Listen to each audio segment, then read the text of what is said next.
Age ہے وہ لیس دین 5 month ہے. آزاد کشمیر میں میاں صاحب نے جنوری میں مسلم لیگ نون کا آغاز کیا اور جون میں جو وہ الیکشن ہو گئے ہیں. تو یہ 5 ماہ کی جو پارٹی ہے اس نے کامیابیاں حاصل نہیں کی. لیکن محمود ریاض صاحب یہ بتائیں کون بنے گا آزاد کشمیر کا وزیر اعظم؟ وزیر اعظم وہی بنے گا جس پہ شریک چیئرمین جناب آصف علی زرداری صاحب فال نکالیں گے. وہی وزیر اعظم. بہت بہت شکریہ محمود ریاض صاحب آل دی وے فرام مظفر آباد، آپ نے ہمیں جوائن کیا. انشاءاللہ آئندہ پروگراموں میں آپ سے بات ہوگی. یہاں پر لیتے ہیں ایک بریک، اور بریک سے واپس جب آئیں گے تو ہم ایم کیو ایم کے ڈاکٹر سلیم دانش سے ایم کیو ایم کا جو موجودہ سٹینڈ ہے حکومت سے علیحدگی اور آزاد کشمیر کی صورتحال کے بارے میں ان کے خیالات جاننے کی کوشش کریں گے. آپ ہمارے ساتھ ہی رہیے گا. بیک ناظرین، پروگرام منزل بہ منزل جاری ہے برمنگھم اسٹوڈیو سے، اور ہم گفتگو کر رہے ہیں آزاد کشمیر میں حالیہ ہونے والے انتخابات کے تناظر میں جو صورتحال پیدا ہوئی ہے. خطہ اس وقت انتہائی کشیدگی کا خطے کے اندر ماحول موجود ہے، اور یہ آزاد کشمیر کے انتخابات جو تھے، الیکشن جو تھے، اس نے پاکستان کی جو گورنمنٹ ہے، سینٹرل گورنمنٹ، پنجاب گورنمنٹ، ان کے درمیان ایک طرح کی انتہائی کشیدہ صورتحال جو ہے پیدا کر دی ہے. اور پھر پاکستان کی جو اس وقت حکومت ہے اس کے لیے ایم کیو ایم نے ان سے اتحاد سے علیحدگی اختیار کر لیا مکمل طور پر، اور یہ حکومت کے لیے ایک خطرناک صورتحال جو ہے وہ پیدا ہو چکی ہے. ابھی ہمیں جوائن کیا ہے لندن سے ایم کیو ایم کے برطانیہ کے اندر آرگنائزر ڈاکٹر سلیم دانش صاحب نے. السلام علیکم. وعلیکم السلام. ڈاکٹر سلیم دانش صاحب، آپ پہلی دفعہ تکبیر ٹی وی جوائن کر رہے ہیں. میں آپ کو اپنی طرف سے، اپنے ناظرین کی طرف سے ویلکم کرتا ہوں، آپ کو خوش آمدید کہتا ہوں. یہ فرمائیے گا کہ آزاد کشمیر کے الیکشن کی ایم کیو ایم کے لیے اتنی اہمیت کیوں ہے؟ شہزاد صاحب، سب سے پہلے تو آپ کا شکریہ. تمام ناظرین جو اس وقت تکبیر ٹی وی کو دیکھ رہے ہیں، خاص طور سے کشمیری بھائی، پاکستان کے میرے سارے بہن بھائی، ان سب کی خدمت میں السلام علیکم. دیکھیے، سب سے پہلی تو بات یہ ہے کہ ایم کے ایم جو جماعت ہے اس کا تعلق middle class, lower middle class سے ہے. اور جس طرح سے کہ آپ نے دیکھا ہے کہ ایم کے ایم وہ پاکستان کی واحد جماعت ہے جس کے میں جو کارکنان ہیں وہ نچلے طبقوں سے، مڈل کلاس سے ہیں، جو کہ تعلیم یافتہ ہیں، جو جن پر کسی بھی وقت کہیں بھی کوئی کرپشن کا الزام نہیں ہے، جو اپنی محنت سے، اپنی ایمانداری سے، اپنی قابلیت سے ایم کیو ایم میں اوپر آئے. اور ایم کیو ایم ایسے ہی لوگوں کو چاہتی ہے کہ ایماندار قیادت جو ہے وہ کشمیر میں آئے. اور جب کشمیر میں middle class, lower middle class طبقے سے تعلق رکھنے والے لوگوں کی قیادت آئے گی تو جو ہمارے کشمیری بہن بھائی پاکستان میں ہوں یا مقبوضہ کشمیر ہندوستان میں ہوں تو ان کے مسائل حل ہوں گے. اس لیے کہ 63 سالوں سے کشمیر کے پاکستانی بھائی بھی اور مقبوضہ کشمیر انڈیا کے کشمیری بھائی بھی، وہ 63 سالوں سے تمام جو اس وقت تک جو کشمیر میں پولیٹیکل یا مذہبی جماعتیں کام کر رہی ہیں ان کو بھرپور طریقے سے آزما چکے. آپ نے دیکھا ہوگا 2005 کا جو زلزلہ کشمیر میں آیا، اس وقت جو ایم کے ایم کے کارکنان نے وہاں جو کام کیا، جتنی جاں فشانی سے اپنے کشمیری بھائیوں کی مدد کی، اس کو دیکھتے ہوئے کشمیر کے عوام کا، کشمیری بھائیوں کا ایم کے ایم پر بہت زیادہ دباؤ تھا، پریشر تھا کہ جی میرے خیال میں ہمارا رابطہ منقطع ہو گیا. ہم کوشش کریں گے دوبارہ ڈاکٹر سلیم دانش صاحب کو ان سے رابطہ اسٹیبلش کرنے کے لیے. لیکن آپ کے پاس واپس آتا ہوں ممتاز صاحب. بریک پر جانے سے پہلے آپ سے بات ہو رہی تھی، مسلم کانفرنس اس حالت میں ہے، سب سے بڑی جماعت 2006 میں 32-33 سیٹیں تھیں، اب 4 ہیں، کبھی 2 ہیں، کبھی 5 ہیں، کوئی صورتحال صحیح نہیں ہے. کون ہے اس تباہی کا ذمہ دار؟ وہ کہتے ہیں کہ ہم دعا دیتے رہے، وہ دغا پڑھتے رہے، ایک نقطے نے محرم سے مجرم بنا دیا.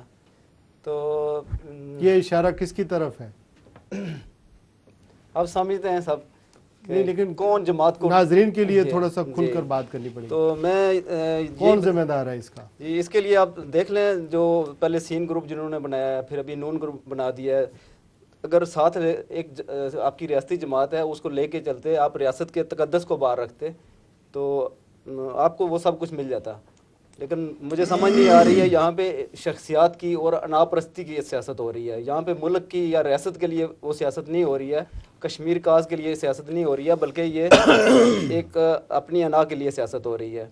تو اس میں بدقسمتی سے جیسے آپ نے دیکھا کہ انتخابات میں جو کچھ بھی رزلٹ سامنے آئے ہیں ان کو بھی نقصان ہوا ہے. اور ابھی آپ مسلم کانفرنس ایم کو کیو بھی ایم کے الائی بنیں گے؟ عتیق صاحب نے تو یہی عندیہ دیا ہے چونکہ آزاد کشمیر میں کامیابی حاصل کرنے کے لیے، انتخابات جیتنے کے لیے تو پاکستان کی کسی بڑی جماعت کے ساتھ ایفیلیٹڈ ہونا پڑتا ہے. تو شاید اب ایم کیو ایم ہی ایک واحد ان کے لیے ایک سہارا رہ گئی ہے. گراؤنڈ ریالٹیز تو میں یہاں پہ بیٹھ کے نہیں بتا سکتا، اور یہ ہمارے قائد جو ہیں سردار عتیق احمد صاحب اس کے لیے کوئی بہتر بات کر سکتے ہیں. اس کے لیے میں یہ بھی کہہ سکتا ہوں کہ ابھی بھی وقت ہے ہمیں سبق سیکھنے کا. جیسے کہ انہوں نے ابھی محمود ریاض صاحب نے بتایا کہ جہاں جہاں بھی پولیس اسٹیشن تھے وہاں پہ مسلم کانفرنس اور نون لیگ کے لوگ کھڑے تھے اور درمیان میں پیپلز پارٹی سیٹیں لے گئی. ڈاکٹر سلیم دانش صاحب برطانیہ میں آرگنائزر ہیں ایم کیو ایم کے، انہوں نے دوبارہ ہمیں جوائن کیا ہے. جی السلام علیکم.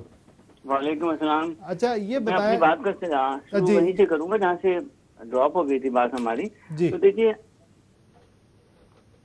جی تو 2005 کے جو زلزلے کے بعد جب ایم کیو ایم نے وہاں کام کیا اور اس کام کی وجہ سے جیسے کہ کشمیر کے ہمارے جو بھائی ہیں، کشمیر کی جو عوام ہے، ان کا بہت زیادہ ایم کیو ایم پر پریشر تھا کہ وہاں پر ایم کیو ایم کو کام شروع کرنا چاہیے تاکہ یہاں کے مسئلے مسائل یا یہاں کی ترقی ممکن ہو سکے. اس لیے کہ برسہ برس سے جس طرح سے کہ آپ کو پتا ہے کہ پاکستان میں ایک 2% موروثی سیاست قابض ہے اور عوام کے مسئلے مسائل وہیں کے وہیں کھڑے ہوئے ہیں. تو انہی باتوں کو مد نظر رکھتے ہوئے جیسا کہ آپ نے دیکھا کہ جس طرح سے کہ کراچی میں مصطفیٰ کمال بھائی نے کام کر کے دکھایا، تو وہی امید، وہی خواہش کشمیر کے بھائیوں میں تھی کہ وہاں سے نوجوان قیادت میدان عمل میں آئے اور ان کے مسئلے مسائل حل ہوں. 2005 کے زلزلے کے بعد جب پہلی مرتبہ ایم کیو ایم نے الیکشن میں حصہ لیا تو کشمیری بھائیوں نے بھرپور طریقے سے ایم کیو ایم کے نامزد 2 نمائندے ان کو کشمیر اسمبلیوں میں کامیاب کرایا اور وہ کشمیر اسمبلیوں میں پہنچے. اور جن کا کہ آپ یہ تاریخ بھی گواہ ہے اور میرے یہ ساری جو کشمیر کے بھائی جو اس وقت یہاں بیٹھے ہوئے ہیں ان کو اچھی طریقے سے پتا ہے کہ ایم کیو ایم کے جو دونوں نمائندے سلیم بٹ اور طاہر کھوکر بھائی جو ہیں ان کا تعلق مڈل کلاس سے ہے. اور ایم کیو ایم نے جس طرح سے کہ آپ کو علم ہوگا کہ، اور یہ اب کسی سے ڈھکی چھپی بات نہیں ہے، چاہے وہ پی پی پی ہو، نواز لیگ ہو، مسلم کانفرنس ہو، ان میں جو بھی لوگ جن لوگوں کو بھی ٹکٹ دیے جاتے ہیں یا تو ان کی خاندانی سیٹ ہے ان کو ٹکٹ دیا جاتا ہے، یا کوئی بہت بڑا بھاری بھرکم ڈونیشن دیتے ہیں ان کو ٹکٹ دیا جاتا ہے، یا ان کی موروثی خاندانی سیٹس ان لوگوں نے بنا لی ہیں ان کو ٹکٹ دیا جاتا ہے.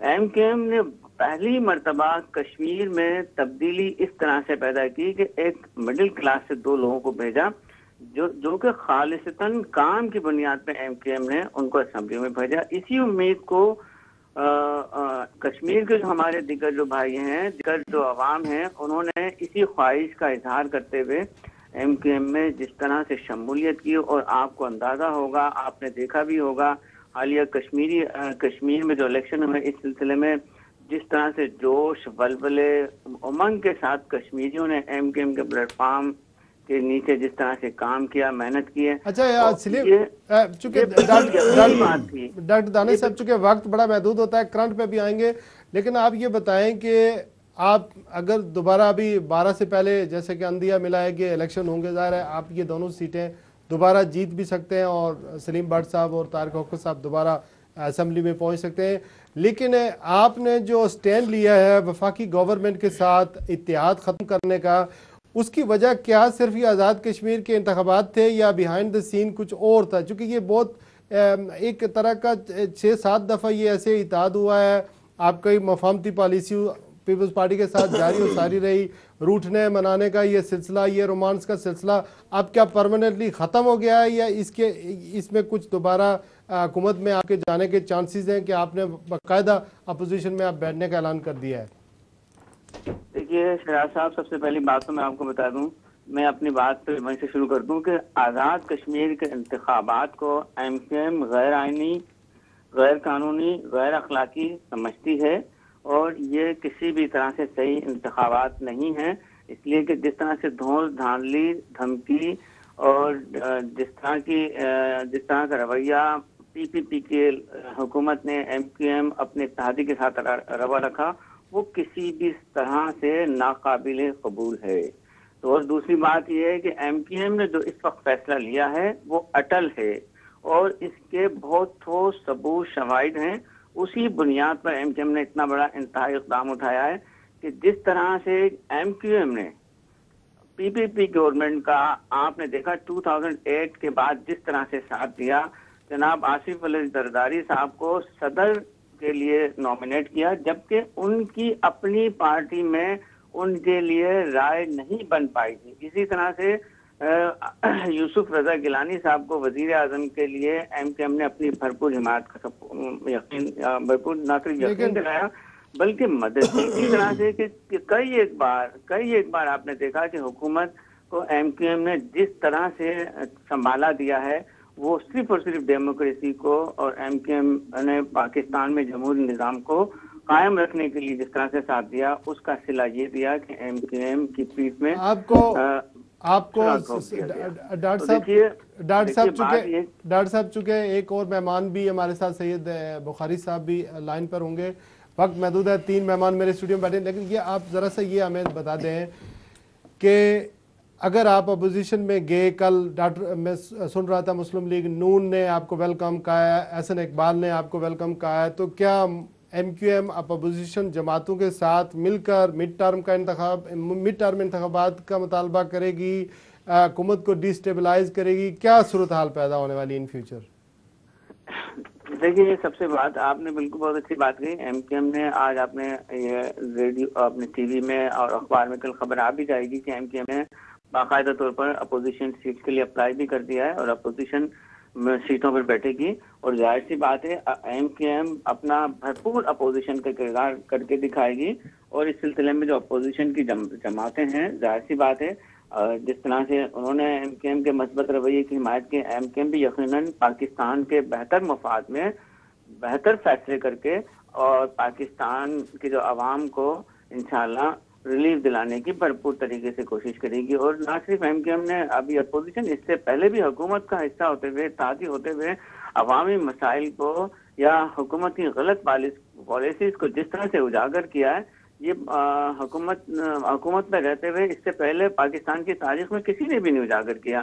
نون لیگ کے ساتھ اس بات سے تمام لوگوں کو یقین ہونا چاہیے ایم کیو ایم اپوزیشن میں بھی بیٹھ کر انتہائی مثبت کردار ادا کرے گی اور عوام کے مسائل کو بھرپور طریقے سے اجاگر کرے گی۔ بہت بہت شکریہ ڈاکٹر سلیم دانش۔ نہ ماضی میں کسی سے ڈری ہے، نہ انشاءاللہ آئندہ کسی سے ڈرنے دبنے والی جماعت ہے۔ بہت شکریہ ڈاکٹر سلیم دانش صاحب۔ انشاءاللہ پاکستان کے معاملات کے اوپر ہم اس الیکشن کے پروسیس اور اس آزاد کشمیر کی سیاست سے اگر فارغ ہوئے تو انشاءاللہ آپ سے رابطہ رہے گا، اور آئندہ بھی آپ کے ساتھ پروگراموں میں بات ہوتی رہے گی۔ آپ نے ساری گفتگو سنی ہے، ڈاکٹر سلیم دانش صاحب کی کوائٹ ویلڈ انہوں نے کہا ہے، پوائنٹس اٹھائے ہیں، اس میں آپ کا کیا ریسپانس ہوگا؟ دیکھیے جی، سب سے پہلے تو بات یہ ہے کہ ایم کیو ایم کا گورنمنٹ سے الگ ہونا، یہ کوئی آزاد کشمیر کے الیکشن یا اس سیٹ ایڈجسٹمنٹ پر نہیں ہوا ہے۔ یہ کوئی اتنا بڑا ایشو نہیں تھا کہ جس کی وجہ سے وہ گورنرشپ بھی دیتے اور گورنمنٹ سے بھی نکل جاتے۔ اصلی بات کوئی لاوا ان کے دل میں اور پک رہا تھا، اور انہوں نے یہ الزام جو ہے آزاد کشمیر کی سیٹ پر انہوں نے چھوڑ دیا ہے۔ یہ کوئی بڑا مسئلہ نہیں تھا، یہ آپس میں بیٹھ کر بھی یہ حل ہو سکتا تھا۔ اور میں سمجھتا ہوں کہ یہ ایم کیو ایم کا ایسی جماعت ہے، یا ایسا اس کا ایک مثال میں دیتا ہوں کہ مچھلی کی طرح ہے، یہ پانی میں رہنے والی ہے، باہر اقتدار سے باہر یہ نکلے گی تو یہ مر جائے گی۔ تو یہ اب بہانہ بازی کر رہے ہیں، یہ بلیک میل کرتے آئے اور کرتے رہے ہیں، اور اس دفعہ اب پیپل پارٹی بلیک میل میں نہیں آئے گی۔